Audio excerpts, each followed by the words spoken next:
भये अर्हन्ताति महान्। जो विद्यादि सागर सुधी, जो विद्यादि सागर सुधी गुरु हैं हितैषी, शुद्धात्म में निरत नित्य हितोपदेशी। वे पाप ग्रीष्म ऋतु में जल है सयाने, पूजूं उन्हें सतत केवल ज्ञान पाने, पूजूं उन्हें सतत केवल ज्ञान पाने। बोले भगवान महावीर स्वामी की, 10 लक्षण महापर्व की, आचार्य गुरुवर विद्यासागर मुनि महाराज की।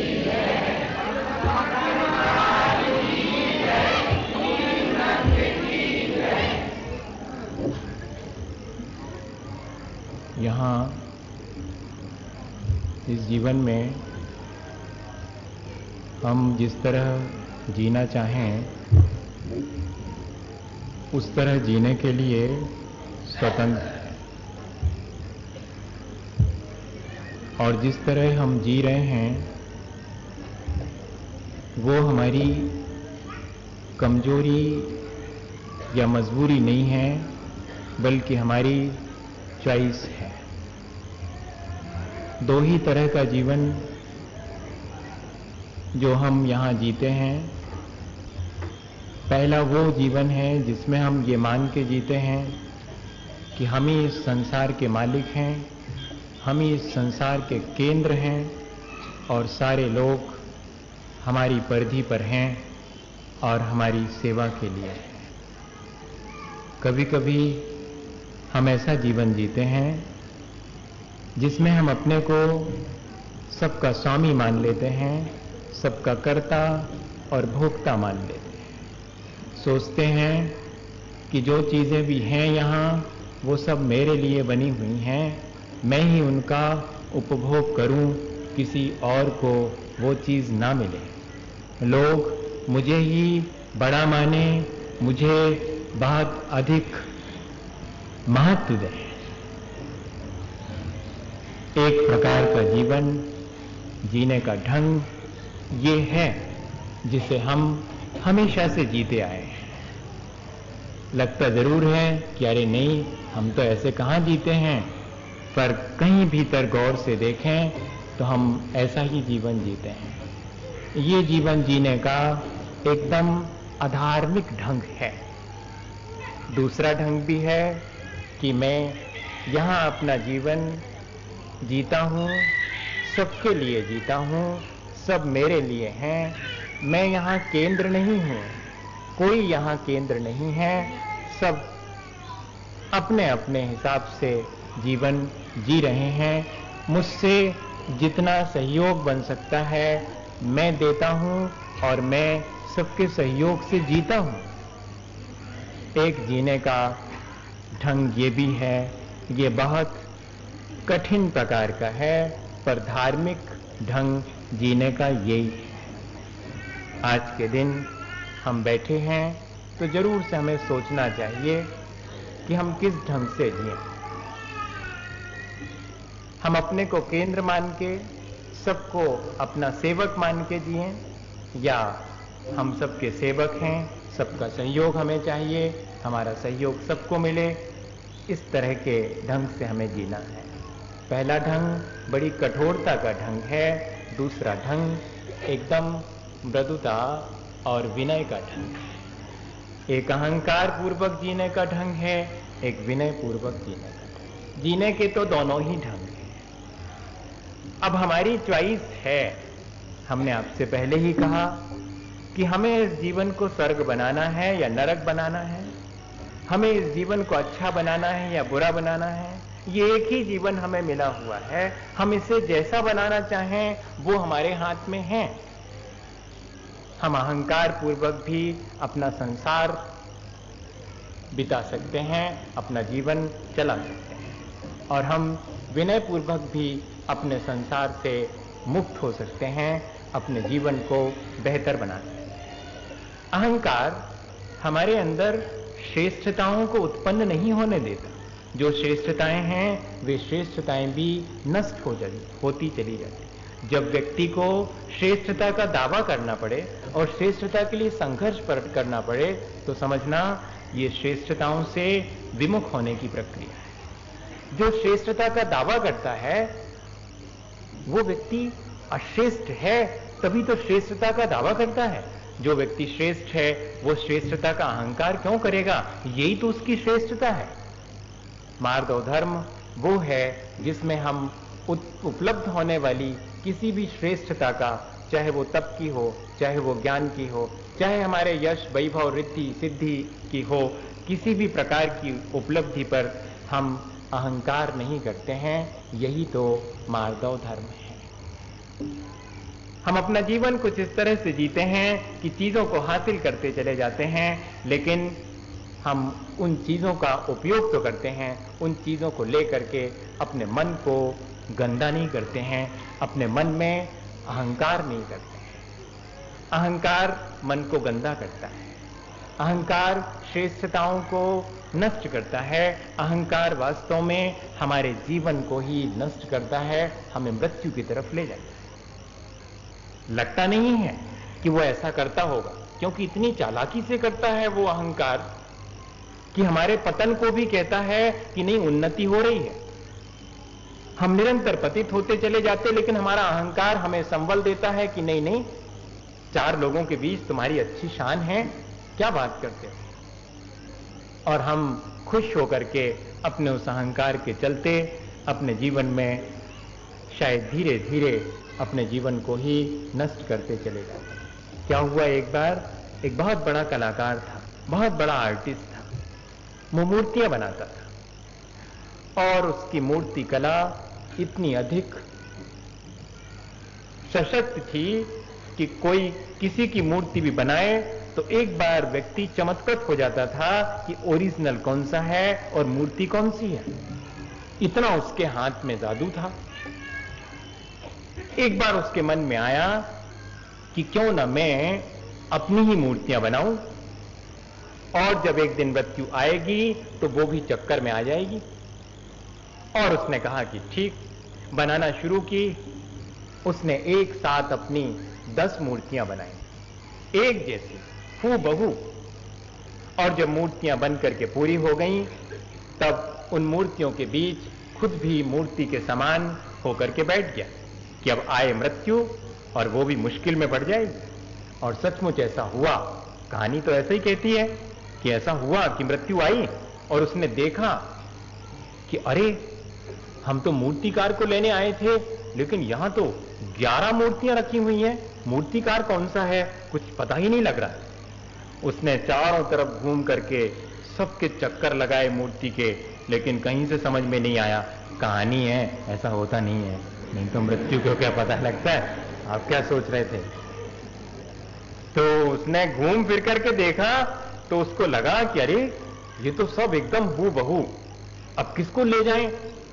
11 के 11 लग रहे हैं कि मूर्तिकार हैं और ले तो एक को जाना है। तो थोड़ी देर वो खड़ी रही।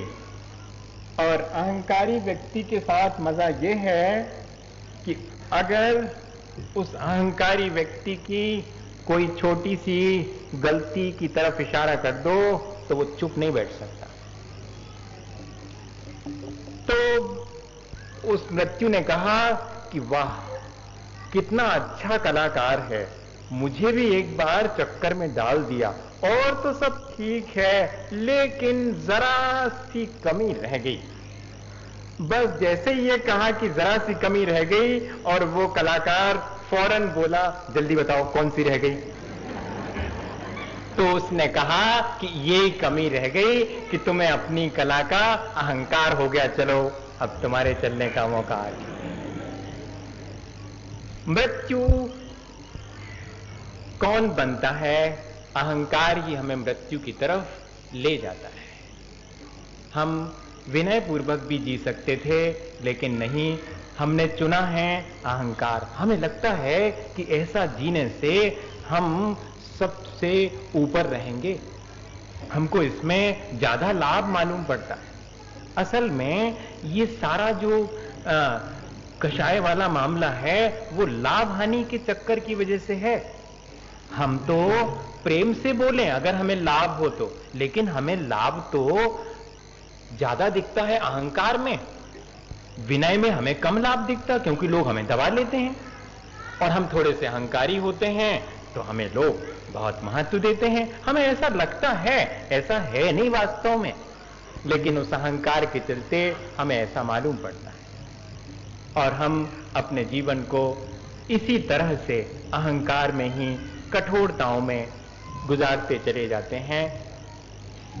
एक बार क्या हुआ, एक व्यक्ति ऑफिस में बहुत अच्छे मालूम पड़ते थे, बहुत विनय से पेश आते थे, उनसे कभी भी बात करो तो बहुत बहुत अच्छा बोलते थे। वो कई बार कह चुके थे कि आप हमारे घर आइएगा। तो एक दिन ये जनाब उनके घर पहुंच गए। उनके घर पहुंचे तो दरवाजे पर जैसे नॉक किया तो उन्होंने दरवाजा खोला। उतने अच्छे से गर्म जोशी से स्वागत तो नहीं किया, पर कहा कि आइए बैठिए।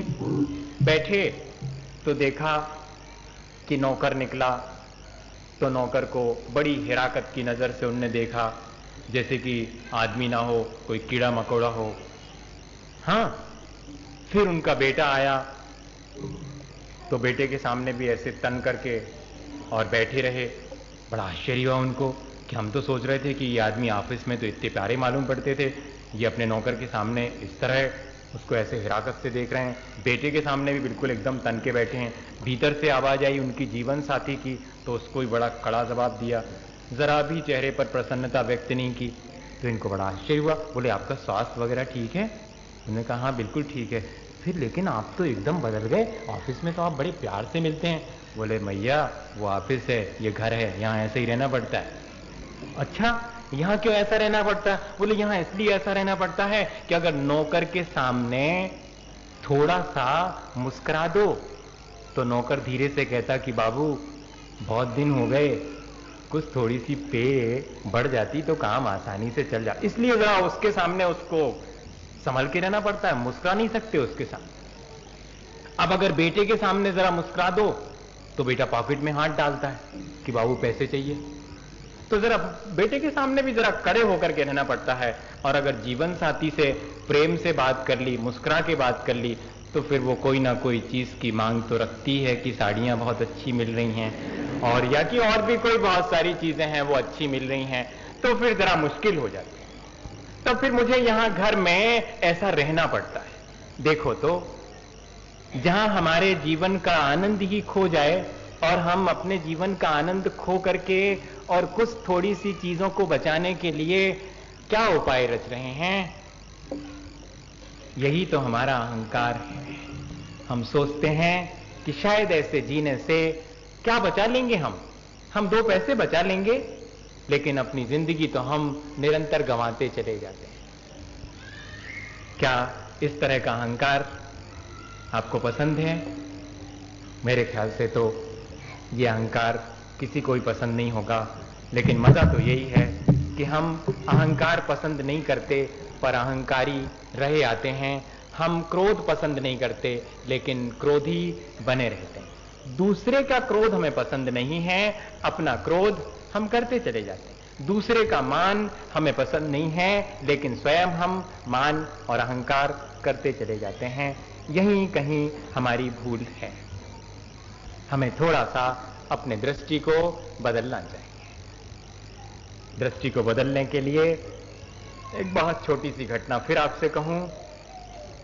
एक साधु जी के पास एक व्यक्ति पहुंचा, एक युवक पहुंचा। वो देखता था कि ये बड़ी विनय के साथ, बड़ी शांति के साथ रहते हैं, इनके जीवन का राज क्या है। उसने जाकर के साधु से पूछा कि आप इतने शांति और इतने प्रेम से रहते हैं, मुझे समझ में नहीं आया कि आप ऐसे कैसे रह लेते हैं। साधु ने कहा कि आओ मेरी कुटिया से बाहर आओ, मैं तुम्हें बताता हूं। और साधु ने दिखाया कि ये 2 पेड़ जो लगे हैं वो मुझे हमेशा संदेश देते हैं। ये मेरे गुरु हैं और इनसे मैं शिक्षा पाता रहता हूं और अपने जीवन को बड़े प्रेम से और बहुत शांति से जीता हूं। उन्होंने कहा, अच्छा ये पेड़ आपके गुरु हैं, आप इनसे क्या शिक्षा लेते हैं? तो साधु ने कहा कि मेरी कुटिया के सामने ये दो पेड़ मैं वर्षों से देखता हूं, एक छोटा है और एक बड़ा है, लेकिन कभी मैंने छोटे को ये कहते नहीं सुना कि इस बड़े पेड़ ने मेरे बाजू में उग कर सारा पानी अपनी जड़ों से सोख लिया, मुझे तो कुछ भी नहीं छोड़ा। बल्कि छोटा ये कहता है कि इस बड़े की छाया में मुझे बड़ी शांति मिलती है, और बड़ा कभी ऐसी कोई चेष्टा नहीं करता कि ये मेरे से छोटा है, इसको क्या करूं, इसको गिरा दूं, इसको यहां से हटा दूं, या इसका सारा पानी इसमें से खींच लूं। इस प्रकार का कभी छोटे को दीन होते नहीं देखा, कभी बड़े को अहंकार करते नहीं देखा। दोनों लहलहाते हैं, हवाएं चलती हैं, दोनों शांति से जीवन जीते हैं। मैंने भी अपने जीवन का यही नियम बना लिया है कि यहाँ छोटा और बड़ा कोई नहीं है, सब अपने आप में बड़े हैं। जो अपने में बड़े हैं वे बड़े हैं, और जो अपने आत्मा में समृद्ध नहीं हैं वे ही छोटे हैं। ये बहुत सीधा सा छोटे और बड़े का गणित। लेकिन हम क्या करें, हम तो यहाँ हमेशा कंपेयर करते हैं। यहाँ हम कंपेयर करके और अहंकार ही पुष्ट कर लेते हैं। जब भी कहीं कोई कंपैरिजन हम करें तो कंपटीशन ना करें। कंपेयर करना बहुत बुरी बात नहीं है। कंपेयर करें अच्छी चीजों से कि मुझे ये चीज बहुत अच्छी है, मैं तो उतना अच्छा नहीं हूं, लेकिन मुझे अच्छा बनना चाहिए, ये भी फिर भी ठीक है, लेकिन इसे मैं कैसे नीचे गिराऊं, तभी तो मैं अच्छा बन पाऊंगा। अपनी लकीर को बड़ी करना बुरी बात नहीं है, लेकिन अपनी लकीर ज्यों की त्यों रख के दूसरे की लकीर मिटा करके अपने को बड़ा साबित करना, इसका नाम अहंकार है। और अगर अशांति का कोई कारण है तो यही एक कारण मुझे समझ में आता है। व्यक्ति यहाँ पर सब योग्य है, हर व्यक्ति यूनिक है, हर व्यक्ति की अपनी क्वालिटी है, डिसक्वालिटी भी है, लेकिन हर व्यक्ति की अपनी कोई ना कोई क्वालिटी है। हम अपनी क्वालिटीज को उससे कंपेयर करते हैं और डिफीट करने की कोशिश करते हैं। अपनी क्वालिटीज को बढ़ाने की कोशिश नहीं करते, बल्कि उसकी कोई बुराई बता करके उसे डिफीट करते हैं। सबकी कोशिश मैं देखता हूं, सबकी कोशिश यही, अपन सब देखेंगे, आज शाम को बैठेंगे और यही काम करना है। सोने से पहले जरूर से ये देखना कि क्या मैं ऐसा तो नहीं करता हूं, और आप पाएंगे कि हां, हम सब यही करते हैं। बहुत मुश्किल है। दो लोग सामायिक कर रहे थे और दोनों सामायिक से उठे, तो एक ने दूसरे से कहा कि आज आपने ठीक से सामायिक नहीं की, आप सो रहे थे सामायिक में। तो उसने ये स्वीकार नहीं किया कि मैं सो रहा था, उसने उल्टा ये कहा, ठीक है हम सो रहे हो या नहीं सो रहे हो, आप क्या कर रहे थे और आप हमें देख रहे थे। हम कभी भी अगर हमारी गलती बताई जाती है तो उसे स्वीकार नहीं करते, बल्कि उसके ऊपर उसका कोई दोष थोप करके अपनी गलती को छिपाने की चेष्टा करते हैं। इसका नाम भी अहंकार है। ये हमारे जीवन का ढंग हमने खुद चुना है, या तो संस्कार बस कह लीजिए, अभ्यास बस कह लीजिए, या वर्तमान का हमारा अपना चॉइस वाला मन। हमें बहुत गौर से अपने इस अहंकार को बहुत निकट से ही देख लेना।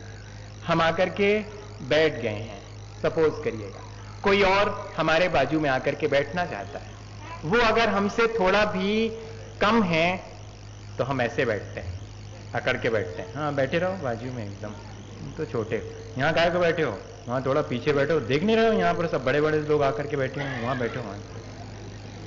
ऐसा आना था मन में, नहीं आता है। अरे मैं अब यही की बात कर रहा हूं, कोई बहुत दूर की बात नहीं कर रहा हूं। अब भी देख लें आप, यही भीड़ में ही आप जिसको पसंद नहीं करते होंगे वो अगर बाजू में आके बैठ जाए तो ऐसे हिराकत से देखेंगे जैसे कीड़ा मकोड़ा हो आके बैठ गया हो, आदमी है। हाँ, ये हमारे जीने का ढंग है। हम करेंगे बात मार्दव धर्म की, जरा समझ तो लें कि हम किस तरह जी रहे हैं। अगर हम इसमें थोड़ा सा संशोधन कर लेंगे तो हमारे भीतर मार्दव धर्म तो हमारा स्वभाव है, ये थोड़ा अहंकार वॉश आउट हो जाए, ये अहंकार थोड़ा सा हट जाए ना, तो वो तो प्रकट होने के लिए तैयार ही है। हर आदमी के भीतर सोता है एक झरना, हर आदमी के भीतर सोता है एक झरना, इस इंतजार में कि कोई आए और ऊपर की कठोर परतें हटाए और एक नई धार जीवन की बहाए। हम सबके भीतर वो चीज है, लेकिन कहीं कोई परत हमारे ऊपर कठोरता की जम गई है, जो हमारे भीतर की उस मृदुता को, हमारे भीतर के उस स्वभाव को प्रकट होने नहीं देती। ये एक के बाद एक परतें हम मान कषाय की अपने ऊपर चढ़ाते चले जाते हैं और अंततः अपने ही गुणों को ढकते चले जाते हैं और हमारे अवगुण हमें स्वयं ही दिखाई नहीं पड़ते हैं। गुण छिपते चले जाते हैं, अवगुण हम छिपाते चले जाते हैं। बड़ा मुश्किल काम है। अहंकार दोनों चीज एक साथ करता है कि गुणों को ढकता चला जाता है, अवगुण को छिपाने के लिए हमें प्रेरित करता है। तब हम ना अपने गुणों को बढ़ा पाते हैं, ना अपने अवगुणों से मुक्त हो पाते हैं। अगर हम इस अहंकार को एक तरफ हटा दें तो संभव है कि हमारे जीवन में कोई शांति और कोई सुख प्राप्त हो। हर व्यक्ति, एक क्षण ऐसा आता है कि जब दूसरे के चरणों में अपना माथा रखने की चेष्टा करता है, हर व्यक्ति के जीवन में। लेकिन एक क्षण के बाद ऐसा भी क्षण आता है कि जब जिसके चरणों में हम माथा रखने की चेष्टा करते हैं, उसी के माथे पर अपने चरण रखने के लिए भीतर ही भीतर तत्पर हो जाते हैं। मैंने बहुत बड़ी बात तो नहीं कह दी? आप थोड़ा सा गौर से सोचना मेरे उस कहे हुए को। कभी कभी हम जिन चरणों में अपना माथा टेकते हैं, भीतर भीतर मन तो ऐसा होता है कभी कभी कि जिन चरणों में माथा टेका है, अब उसी पर अपने चरण, उस माथे पर अपने चरण रख। एक बार की घटना है, मैं आपसे कहूं। एक व्यक्ति के यहां दूसरा व्यक्ति मेहमान की तरह गया और मेहमान को तो मेहमान की तरह इज्जत मिलनी चाहिए, उसके मन में ये था। और जब वो पहुंचा तो जो मेजबान था, घर का मालिक था, उसने जरा भी स्वागत नहीं किया और दरवाजे पे पहुंच करके उसने कहा कि मैं आपका मेहमान हूं। तो उन्होंने कहा बहुत अच्छी बात, अगर आप आए हैं तो आ जाइए, बैठिएगा। उसने कहा कि क्या आप नहीं जानते हैं, मैं बहुत पहुंचा हुआ आदमी हूं। उन्होंने कहा अच्छा ऐसी बात है, तो एक कुर्सी खींच दीजिएगा, बैठिए बैठिए, कुर्सी बैठिएगा। अगर आप बहुत बड़े आदमी हैं तो कुर्सी बैठिएगा। उसने कहा आप मेरी इस तरह से बेइज्जती कर रहे हैं, मैं बहुत बड़ा आदमी हूं।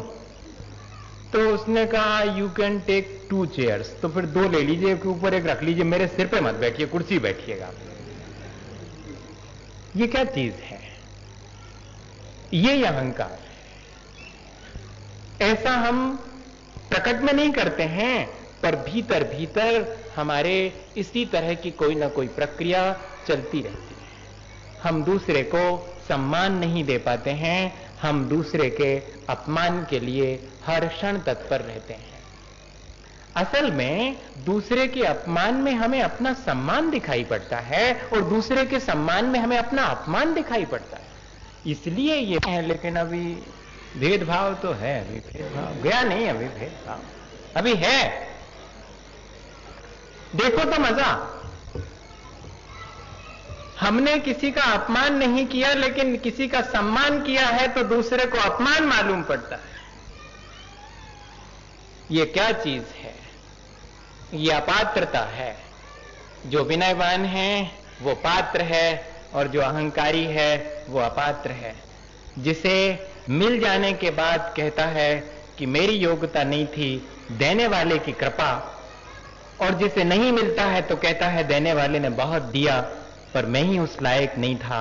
ये पात्र की परिभाषा है, ये विनयवान की परिभाषा है। और अपात्र और अविनयी का लक्षण ये है कि जिसे नहीं मिलने पर कहता है बड़ा पक्षपात है, हम तो इस योग थे लेकिन हमको दिया नहीं, देने वाले की गलती है। और अगर मिल भी जाता है तब भी यही कहता है कि औरों को जब इतना ज्यादा मिला तो हमें इतना सा दिया है। नहीं मिलने पर और मिल जाने पर, दोनों स्थितियों में जो अहंकारी है वो कभी संतुष्ट नहीं होता है। हमें स्वयं अपने भीतर इस चीज के लिए झांक करके देखना चाहिए कि हमारे हमारे जीने का ढंग कैसा है, दो में से कोई एक प्रकार का होगा। हमें दूसरे के सम्मान में अपना सम्मान महसूस करना चाहिए और यहाँ दूसरे के अपमान में अपना ही अपमान महसूस करना चाहिए, यदि हम विनयवान होना चाहते हैं तो। और अगर हम अपनी वही चाल चलते रहेंगे कि जब जब किसी और को सम्मान मिला तो हमें लगा कि हमारा अपमान हुआ, या कि जब किसी और को अपमान मिला तो हमें लगा कि हाँ ठीक है, मेरा इसी में सम्मान है, इस तरह की जो बुद्धि है वही तो अहंकार की बुद्धि है। हमें इस बुद्धि से भी थोड़ा सा बचना चाहिए। तीनों प्रकार से हमें विनय लाने की कोशिश करनी चाहिए, मन के स्तर पर भी, वाणी के स्तर पर भी और कर्म के स्तर, शरीर के स्तर पर भी। तीनों में हम विनय लाएं तो इस अहंकार से, हमने अपने अहंकार को तो देख लिया, और भी बहुत सारी बातें हो सकती भैया अहंकार को लेकर के सब जानते हैं, कोई बहुत बड़ी सी चीज नहीं है। हम रोज उसी के अभ्यासी हैं, सब लोग उसी अहंकार के अभ्यासी हैं। क्या करें, थोड़ा बहुत हमें अपने बारे में भी जान लेना चाहिए, इसलिए हमने इसकी बात कर ली। आज मान कषाय की बात करने की नहीं थी, आज तो मान कषाय को कैसे तोड़ें हैं। मान महा विस्वरूप नीच गति, क्या कहते हैं? हाँ, अगर हमें ले जाता है तो नीची गति में ले जाता है ये मान, और तिरंत तक बना देता है। अगर हमें ध्यान हो, हाथी की पर्याय में पहुंच गए थे मुनि महाराज जी। किस वजह से पहुंच गए थे? 1 महीने तक मासोपवास करने वाले मुनि महाराज एक दिन गमन कर गए और दूसरे महाराज उनकी जगह आकर के बैठ गए। लोग तो ये समझे कि वो ही हैं, इसलिए उनकी बहुत पूजा आदर सत्कार किया और वे चुपचाप बैठे रहे, अपना सम्मान करवाते रहे। एक भी बार मन में ये नहीं कहा कि नहीं भैया मेरा सम्मान मत करो, मैं वो नहीं हूं, वे तो चले गए हैं, मैं तो आज ही आया हूं, ये नहीं कहा और मायाचारी पूर्वक बैठे रहे। तो क्या हुआ? हाथी की पर्याय प्राप्त हुई थी। ये उसी की लाइनें हैं, मायाचारी से मरण को प्राप्त होकर के और तिरंच गति को प्राप्त किया था उस मान कषाय से प्रेरित होकर के।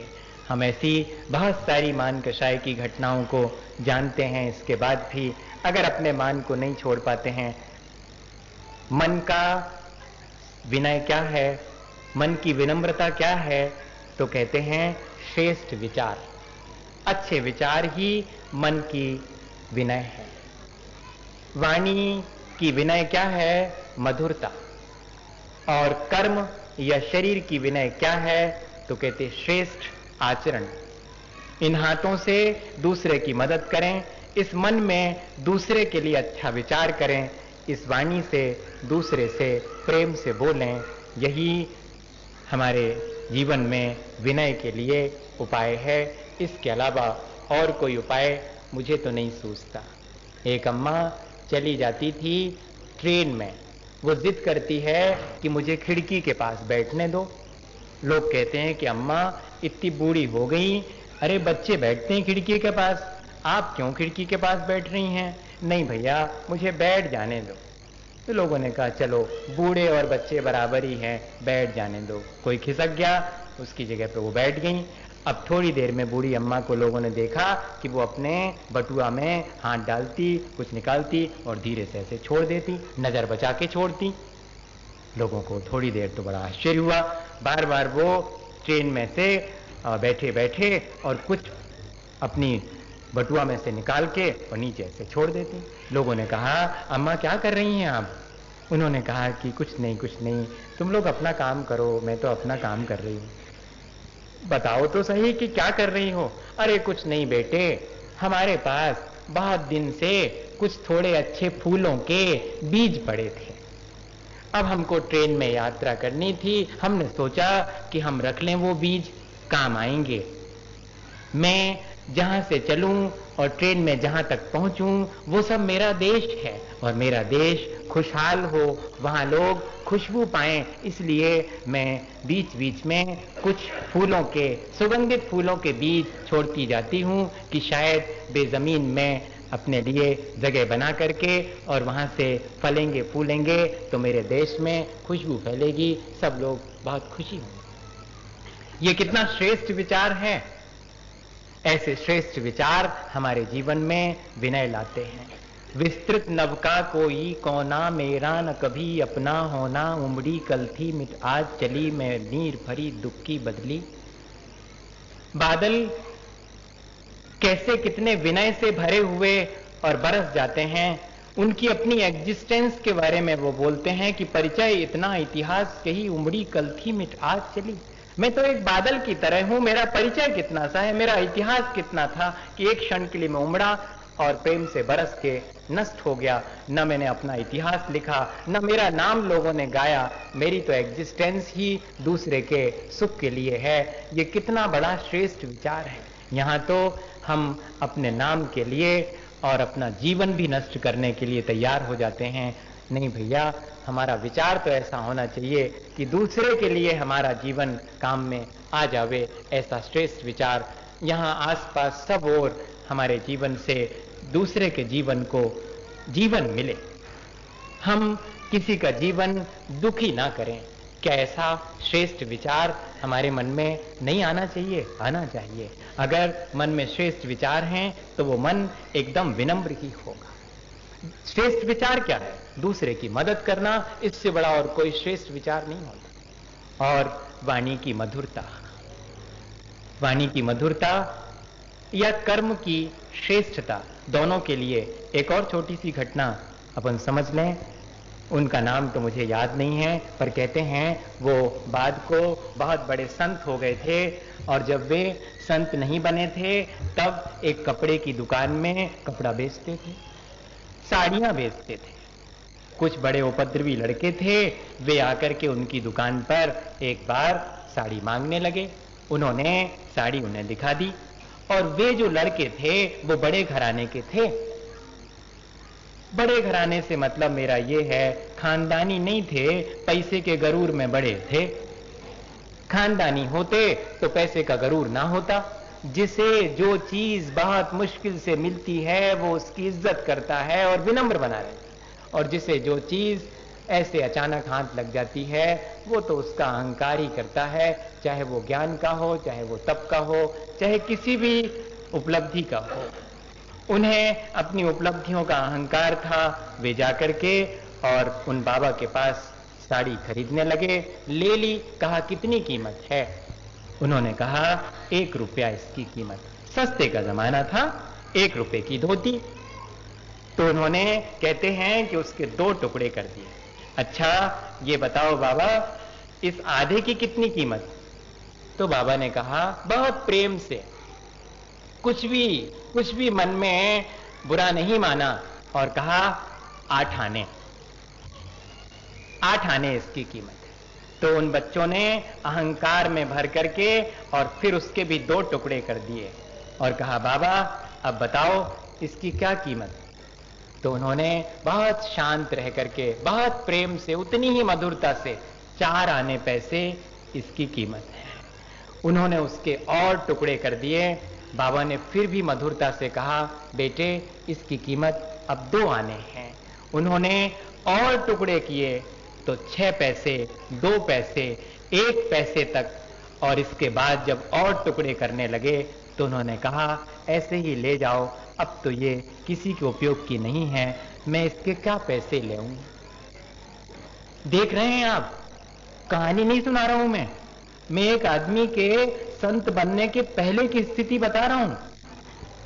आप क्या सोच रहे थे मैं कहानी सुना रहा हूं? नहीं, वो इसके बाद संत बन गए थे।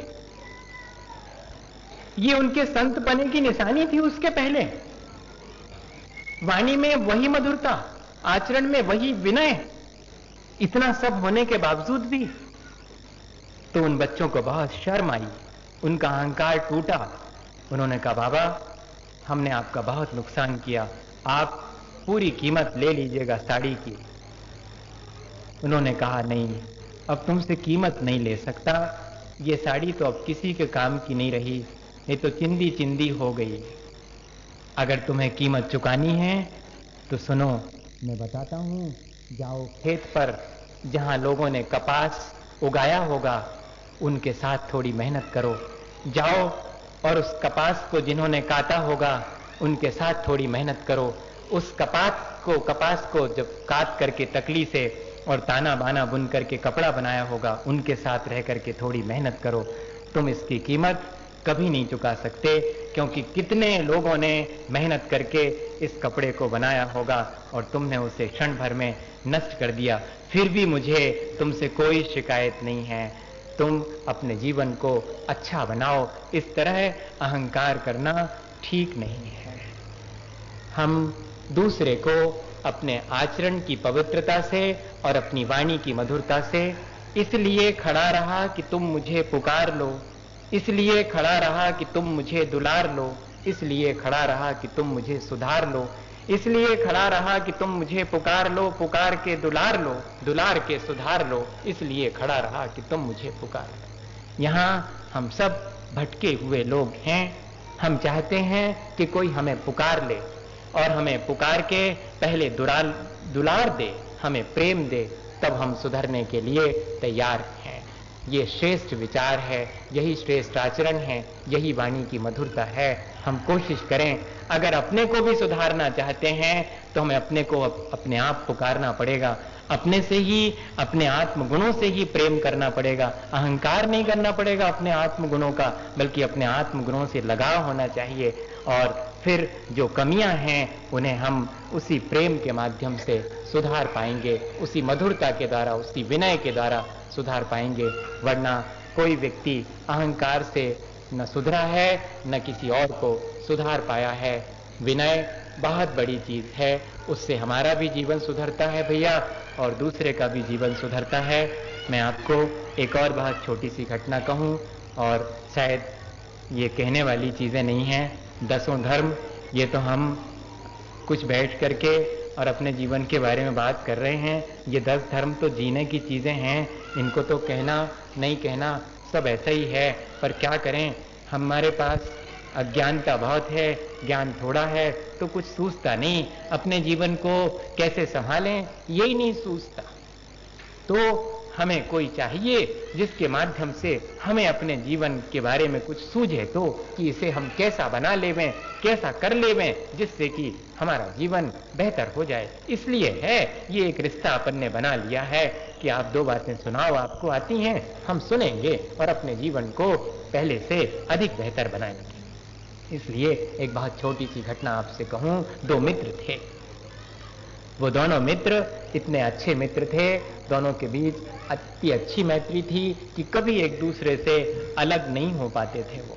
लेकिन समय का फेर ऐसा आया कि उन्हें एक दूसरे से अलग होना पड़ा, और एक तो बहुत बड़ा साधु बन गया और दूसरा डाकू बन गया। दोनों मित्र इतने अलग अलग हो गए, दोनों के स्वभाव इतने बदल गए। जब उस साधु मित्र ने सुना कि मेरा मित्र डाकू हो गया है, तो वो बहुत दुखी हुआ। उसने कहा, मुझे बताओ वो कहाँ है, मैं उसके पास जाऊंगा, मैं उसे समझाऊंगा।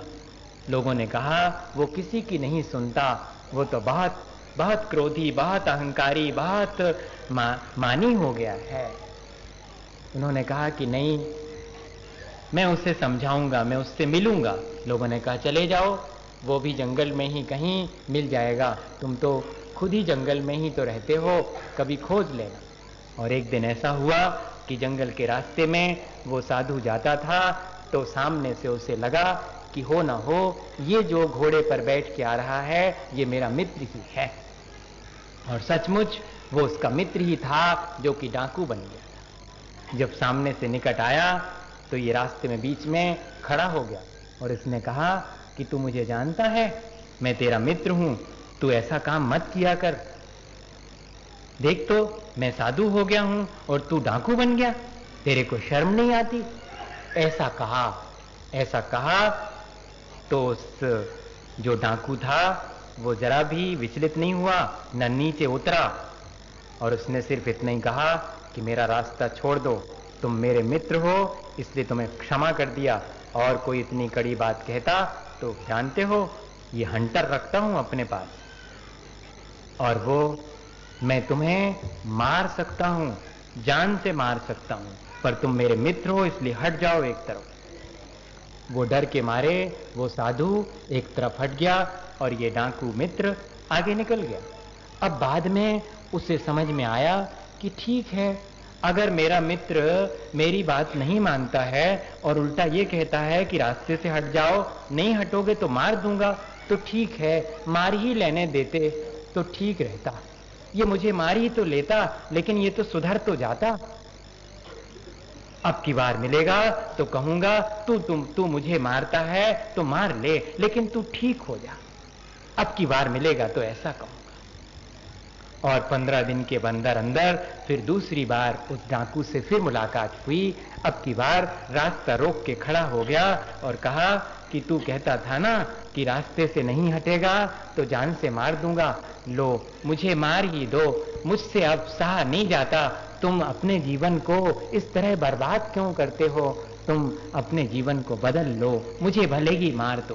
कहते हैं अब की बार वो डाकू सिर झुका करके नीचे उतरा और उसे नहीं हटाया, बल्कि अपने घोड़े को बाजू से चुपचाप सिर नीचा किए चला गया, कुछ भी नहीं कहा। ये हक्का बक्का खड़ा रह गया जब तक कि कुछ सोचे कि कहां चला गया। तब तक तो वो डाकू फिर अपने आगे जाके घोड़े पे सवार होकर के चला ही गया। अरे इस बार फिर मेरे हाथ से निकल गया, लेकिन इस बार उसने कहा कुछ नहीं है, सिर झुका के चुपचाप मेरा रास्ता छोड़ के चला गया है। अब मिलेगा तो पैर ही पकड़ लूंगा। और सचमुच 10 दिन के बाद 15 दिन के बाद वो डाकू फिर से मिला तो सीधे जा करके और उसके पैर पकड़ लिए और बहुत फूट फूट करके रोने लगा कि अरे मेरे कहने पर भी तू मानता नहीं है, तू अपने जीवन को इस तरह बर्बाद क्यों करता है? ले मेरा जीवन तेरे को सौंपता हूं और मुझे और ज्यादा दुखी मत कर, तू अपने को संभाल ले। कहते हैं कि अब वो डाकू भी रोने रोने को हो गया और उठा करके अपने मित्र को गले से लगा लिया कि अब मुझे लगता है कि मुझे बदलना ही होगा। तुम्हारी विनय, तुम्हारी पीड़ा मुझसे अब देखी नहीं जाती। पहली बार भी तुम मिले थे तब तुमने मुझसे उतने प्रेम से नहीं कहा था, दूसरी बार तुमने अपने जीवन को भी दांव पे लगाने का प्रेम दिखाया था, और अब की बार तो तुम फूट फूट कर रो पड़े हो। अब तो मुझे लगता है कि मुझे बदलना ही चाहिए, इसलिए खड़ा रहा कि तुम मुझे पुकार लो, पुकार के दुलार लो, दुलार के सुधार लो। हम अगर जीवन को अपने सुधारना चाहते हैं या दूसरे के जीवन को सुधारना चाहते हैं तो बिना सह अस्तित्व, प्रेम, अहिंसा और विनय के बिना शायद हम किसी को न सुधार सकते हैं, न स्वयं को सुधार सकते हैं। मैं भावना भाऊं भगवान से कि हम सबको ऐसी सद्बुद्धि दे कि हमारे जीवन से अहंकार धीरे धीरे हटे, हमारे वाणी में मधुरता आए, हमारे आचरण में पवित्रता आए और हमारे विचारों में श्रेष्ठता आए, और हम इन सब चीज़ों को पाकर भी विनम्र बने रहें। अपनी उपलब्धियों पर हम अहंकार न करें, बल्कि और अधिक अपने जीवन को अच्छा बनाने के लिए कोशिश करें। इसी भावना के साथ बोले आचार्य गुरु और विद्यासागर मुनि महाराज।